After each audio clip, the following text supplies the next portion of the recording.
Good morning. We'll continue with the yesterday's session, Citizenship Act of 1955. Let's try to complete this today.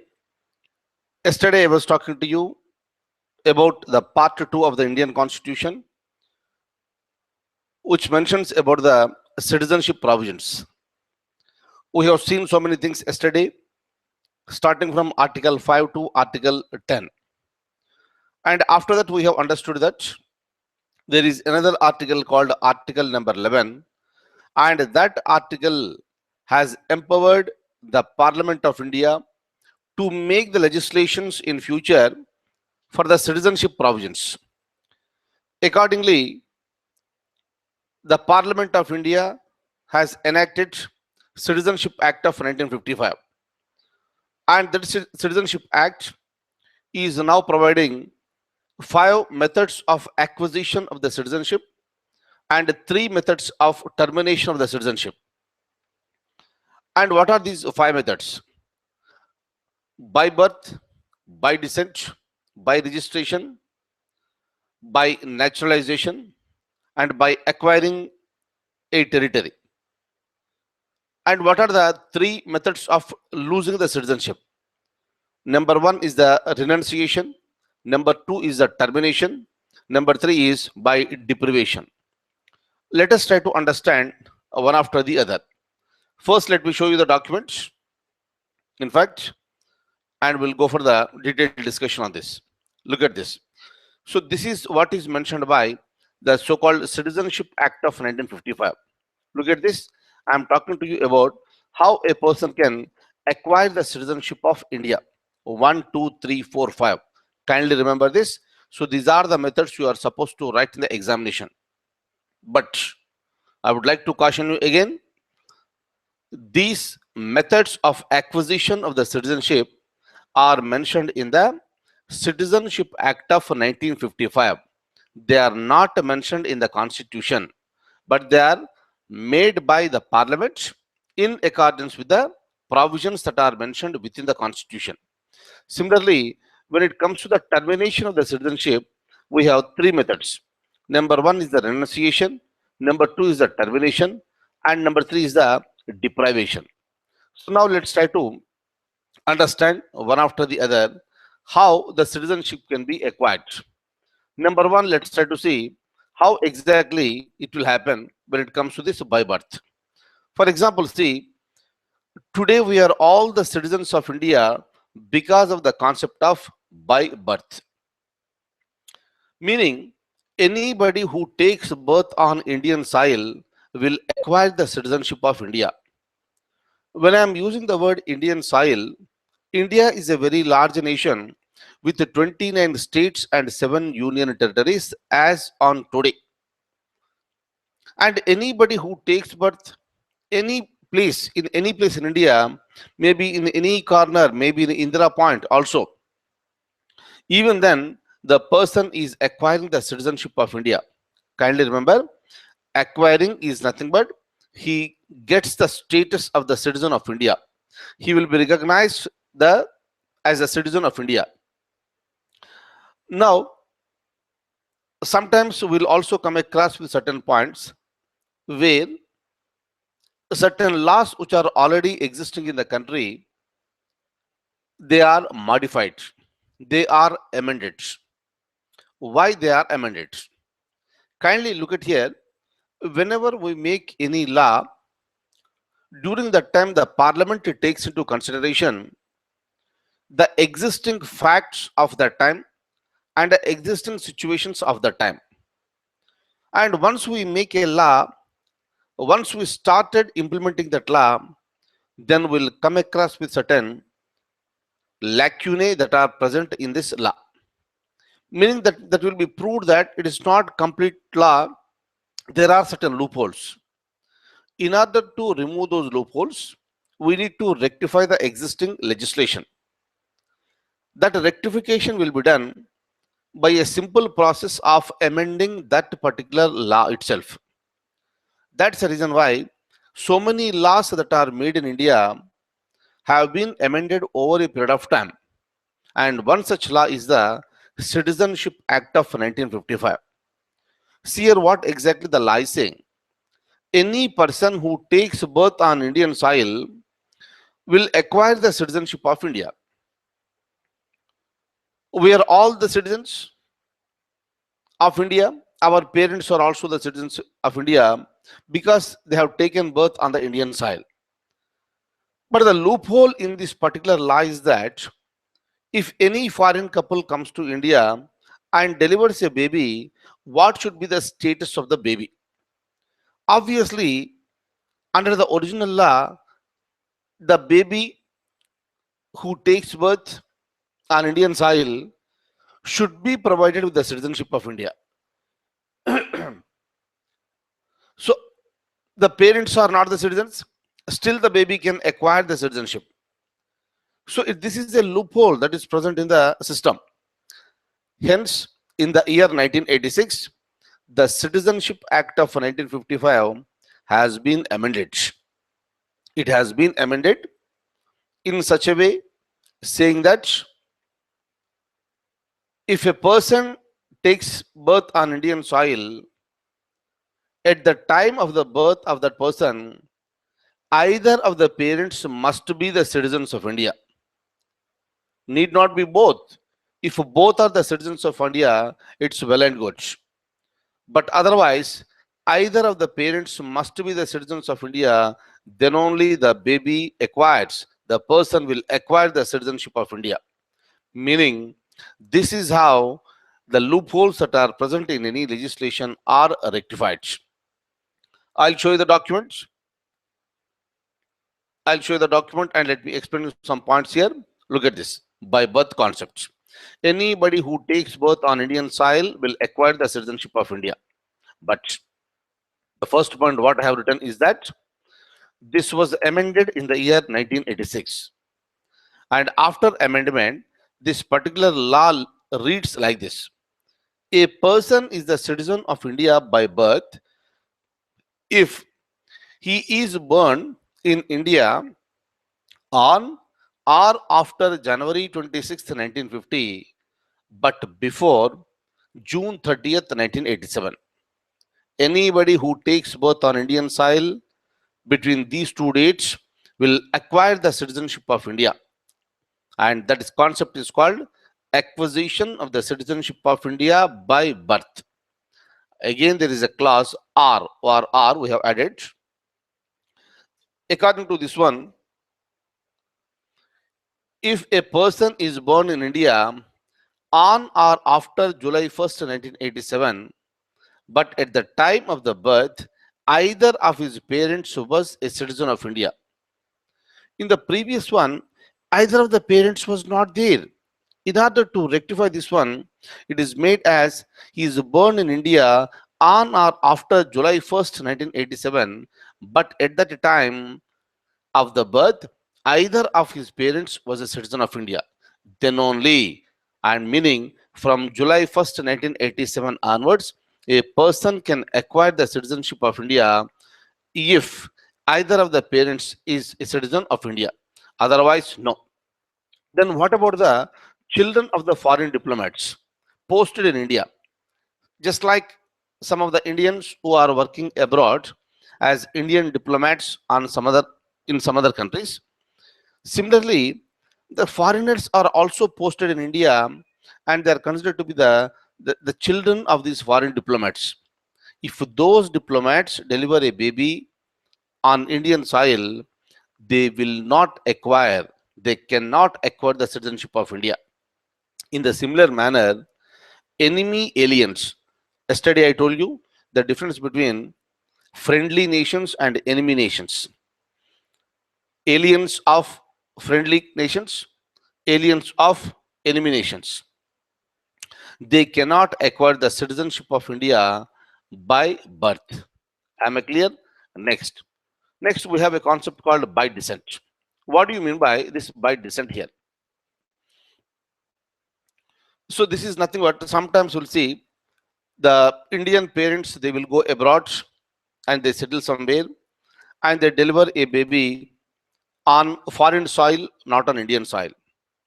Obviously, just like India has got its own citizenship acts, every country has also got its own acts, and every country has got its own constitution. And every country is also providing a mechanism of acquisition of the citizenship. But according to the Indian legal system, Indian law, if the parents deliver a baby outside the Indian soil, also no issues. The baby can still acquire the citizenship of India through a method called by descent. But again, this particular law was amended in the year 1992. Before this 1992, the law is very, very clear that a person can acquire the citizenship of India provided at the time of the birth of the baby, father should be the citizen of India. Father should be the citizen of India. So again, it is a loophole. Why only father? Why not mother? Hence, in the year 1992, this particular loophole has been removed and it has been amended in such a way any person who takes birth outside India can also acquire the citizenship of India provided at the time of the birth either of the parents must be the citizens of India. Again, if both are the citizens of India, there is no problem. But either of the parents must be the citizens of India. Meaning, if you observe the first one and the second one very clearly, in fact, there is no difference between by birth and by descent. The only difference is that if I am using the concept of by birth, a person is taking birth on Indian soil, it is by birth. If it is by descent, the person is taking birth on foreign soil. That is the only difference. Next one. Next one, we have another concept that is called by registration. Let me open the document here. Let me show it to you. Look at this. One second, let me complete this. A person born outside India is entitled to Indian citizenship if his father was an Indian citizen, right? So this is present before the year 1992. And not the mother. If the mother is also the citizen, but if the father is not the citizen, the person cannot acquire the citizenship of India.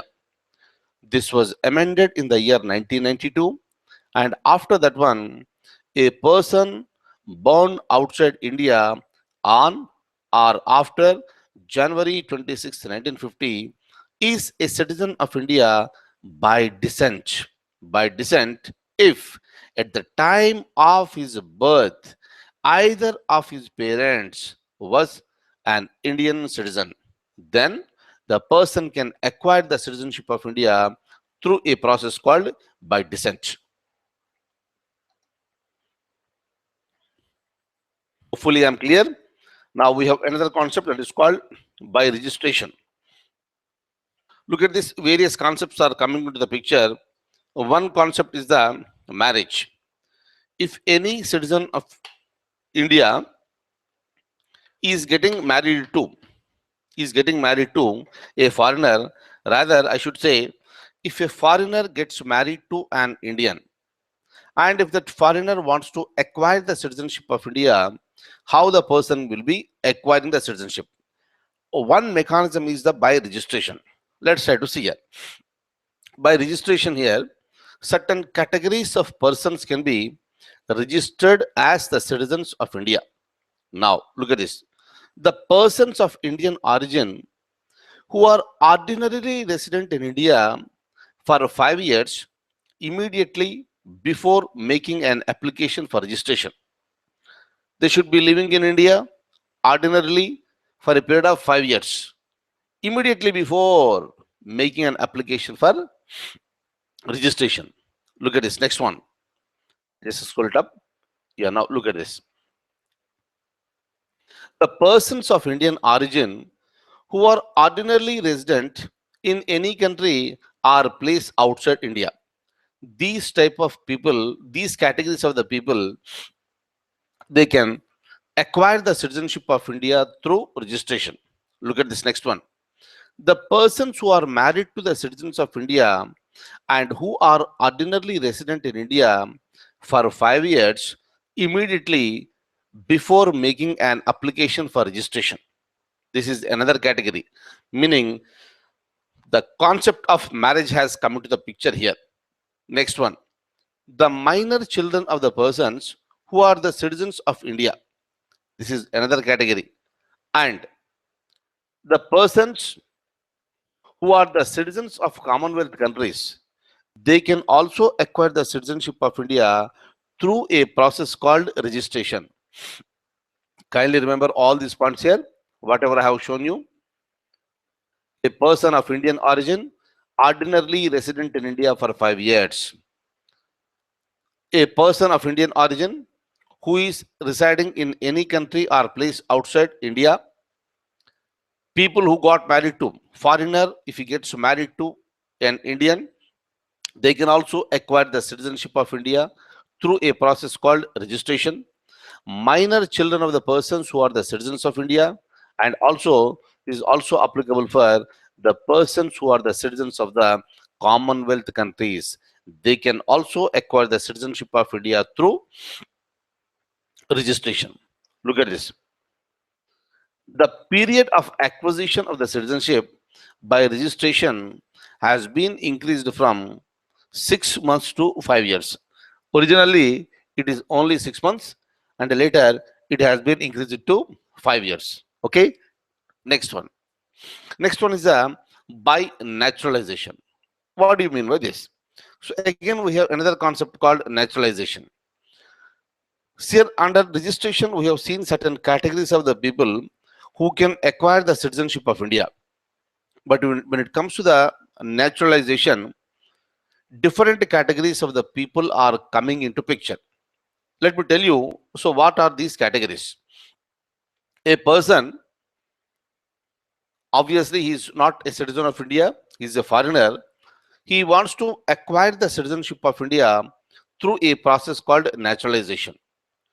During this time, what exactly will happen? That person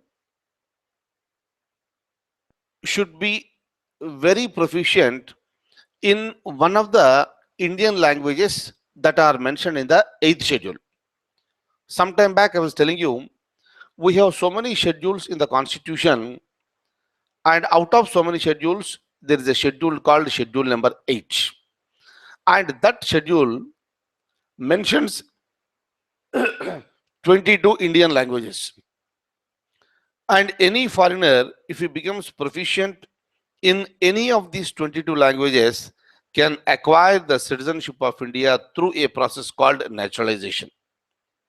Or if that person is an eminent personality, if he is an eminent personality in the fields of science, arts, literature, or if he has worked for the world peace, then the person can acquire the citizenship of India through a process called naturalization.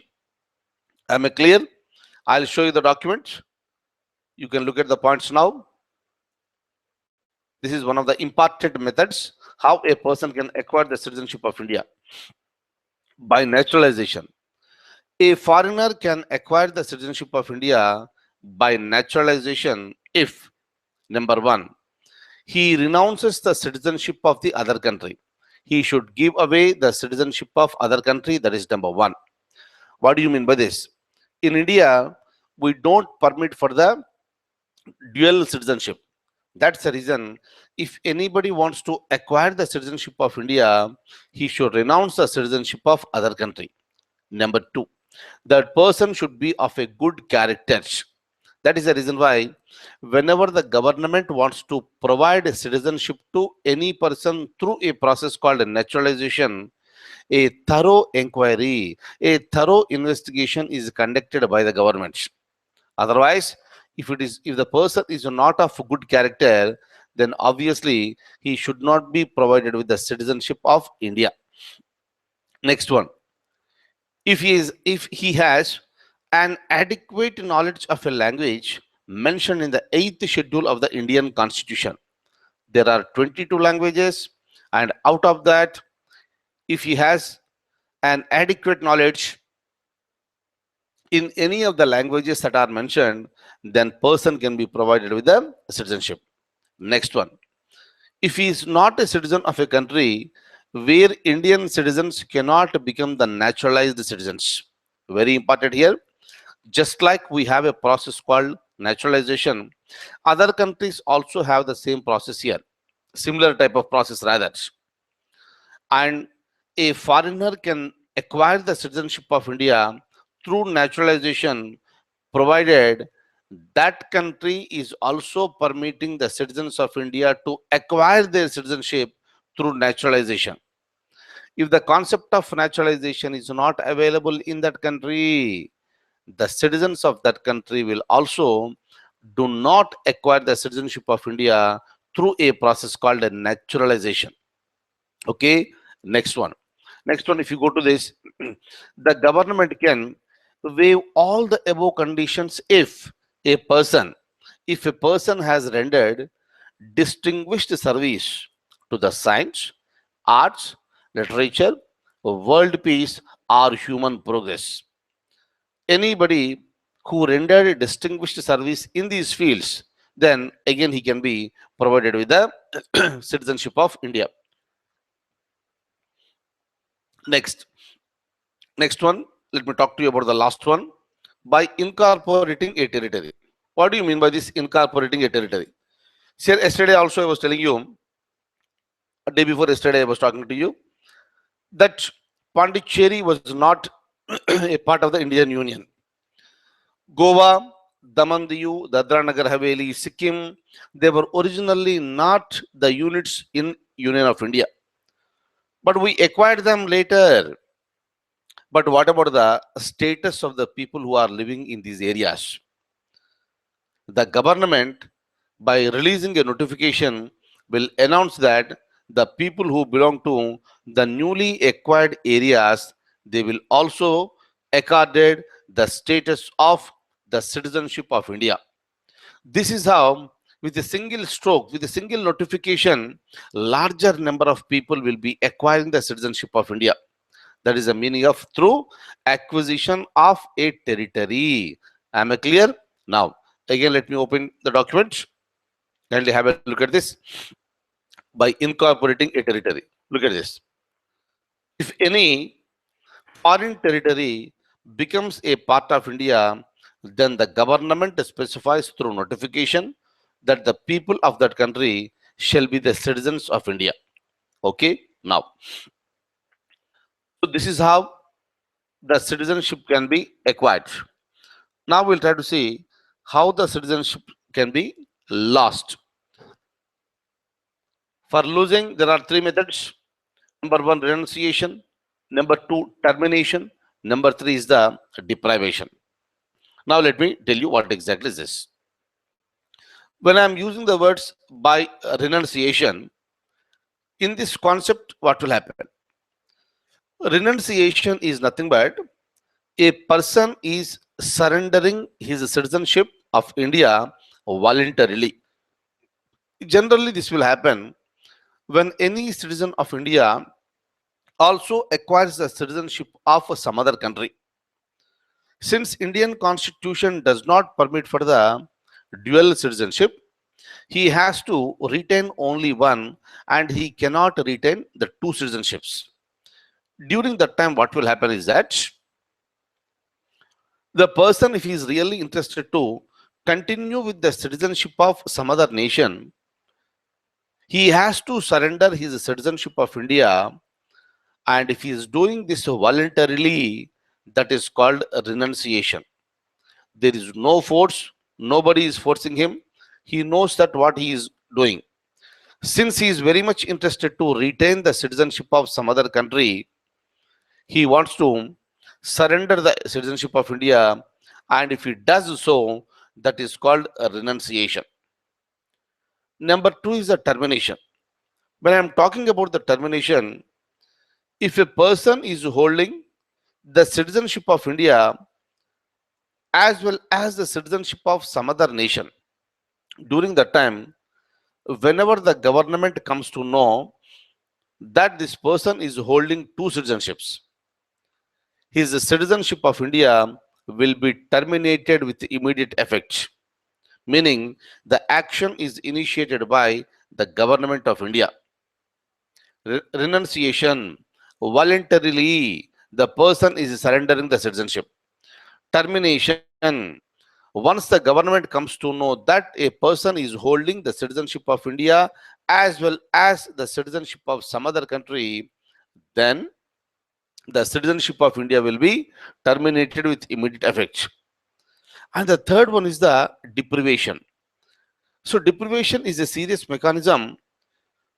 This will happen. This is considered to be forceful termination of the citizenship. It will be taken very seriously by the government. Meaning, if a person acquires the citizenship of India by fraud, if a person performs any anti constitutional activities, the government has every right to suspend his citizenship and he'll be forcefully terminated of the citizenship. Hundreds of cases will come into the picture every time. Now, let me show you the document. Let me explain you these points. Look at this. So, this is through renunciation. Number one, this is a voluntary act by which a person holding the citizenship of India as well as that of another country may give up one of them. Either you retain the citizenship of India or you give away the citizenship of India. Either you retain the citizenship of some other country or you give away the citizenship of some other country. The person is completely free to decide, and if he decides to surrender the citizenship of India, it is a voluntary act. If it is so, that is called by renunciation, meaning a citizen of India is losing the citizenship through his voluntary act, and it is called renunciation. But when a person renounces the citizenship, every minor child of his also ceases to be the citizen of India. It is also applicable immediately, even for the minor children of that person. But the child within 1 year after attaining 18 years of age may resume Indian citizenship. Okay, because he was a child during that time, he may not be knowing.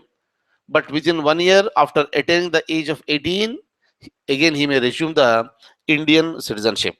Okay, next one. Next one is a by termination. Look at this.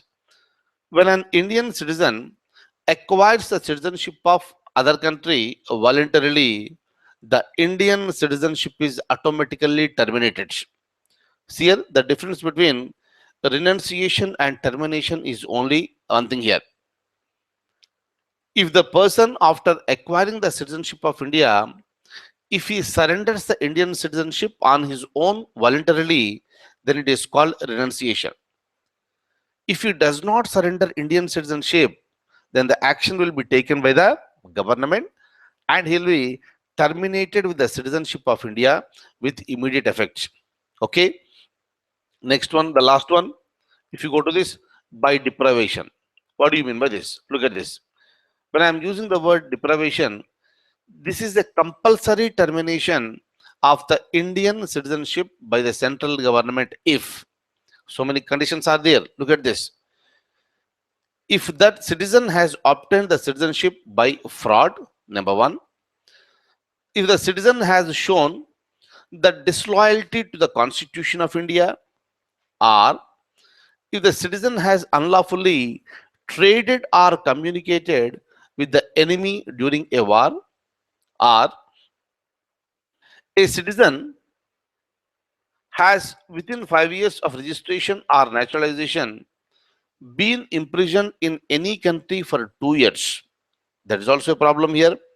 Or if the citizen has been ordinarily resident out of India for 7 years continuously, then the person will be losing the citizenship through a process called deprivation.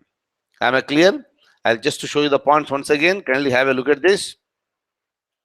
He'll be losing the citizenship if he obtains the citizenship of India by fraud, or if that person has shown disloyalty to the Constitution of India, or if the citizen has unlawfully traded or communicated with the enemy during a war.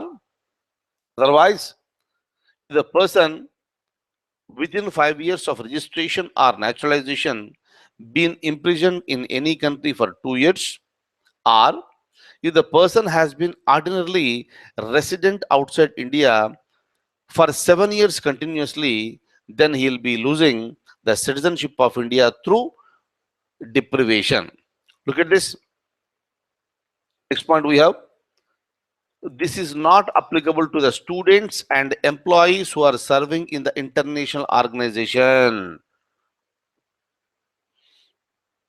If a person registers annually at the Indian consulate his intention to retain the Indian citizenship, then it is not applicable to them. They can continue with the citizenship of India, but provided they should register with the Indian consulate.